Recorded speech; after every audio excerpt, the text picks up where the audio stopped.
Welcome to this podcast. In our first episode, we'll delve into the iconic and breathtaking structure that graces the city of La Serena, the Faro Monumental.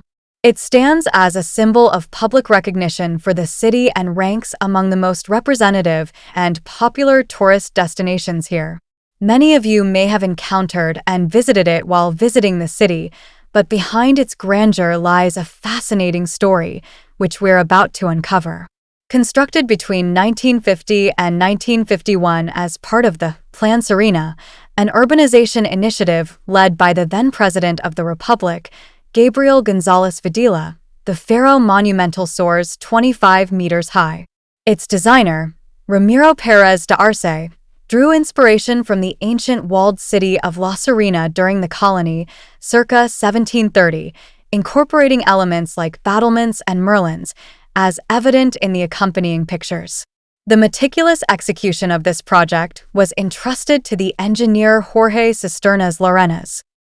It's designated as an ornamental element, meaning it doesn't function as a navigational aid. The president envisioned it as an icon that would garner recognition for the city nationwide. In 1953, it was handed over and inaugurated, marking one of the final constructions of Plan Serena. However, some elements of its original design were omitted, such as the breakwaters, leaving it exposed to the sea's relentless erosion over the years, which has damaged the structure. The lighthouse captivates attention for its perfect alignment with the Carillon del Regimiento, situated on Santa Lucia Hill.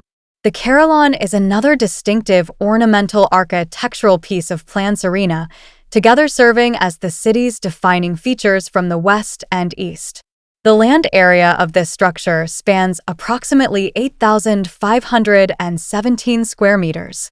It features a lightning headlamp PBB, power beam beacon, with a light range of 37 kilometers, 20 nautical miles, capable of projecting white light in 5-second intervals.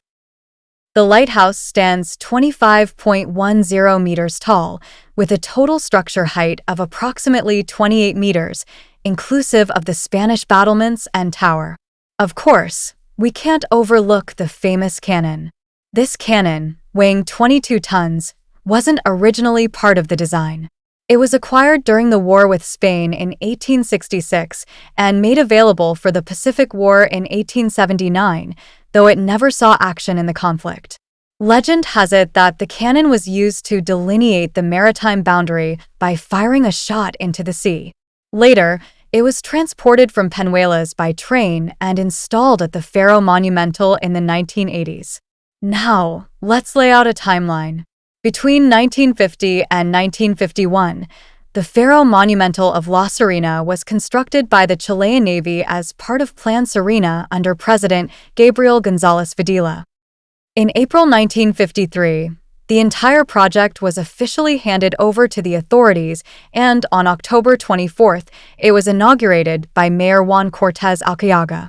In 1985, the Chilean Navy transferred ownership to the illustrious municipality of La Serena, designating it a historical tourist attraction.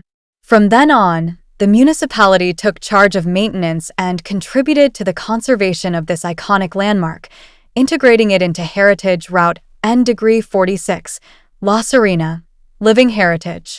In May of 1986, a strong swell eroded the underground and the base of the lighthouse, causing a fracture on its first balcony. Several actions were undertaken to rebuild it, like removing the cannon from its site. Subsequent big earthquakes and storms further damaged it, leading to a series of attempts to rescue it. The year 1997 was characterized by the events of two storms of great magnitude, which caused destruction to the city and the overflow of the Elqui River. This left the Avenida del Mar covered in meters of rubble and caused damage to the structure of the Faro Monumental. On January 25, 2011, it was declared a historical monument. On September 16, 2015, Coquimbo and La Serena were hit by an earthquake of 8.4 magnitude on the Richter scale, which caused a tsunami with waves of approximately 4 meters, reaching about 500 meters land, deteriorating the lighthouse and its arcades. It's hard to forget that earthquake. I think we will all remember it as part of the history of the city. Finally, after 14 months of restoration, the lighthouse reopened its doors to the public on November 25, 2021. The largest number of visitors was recorded between April 15th and 17th, 2022, Easter, when it received more than 2,000 people during those days. Nowadays, the interior hall hosts exhibitions and the tourism module of the municipality of La Serena. That's all for now. Thank you for listening, and we'll be back with another podcast soon.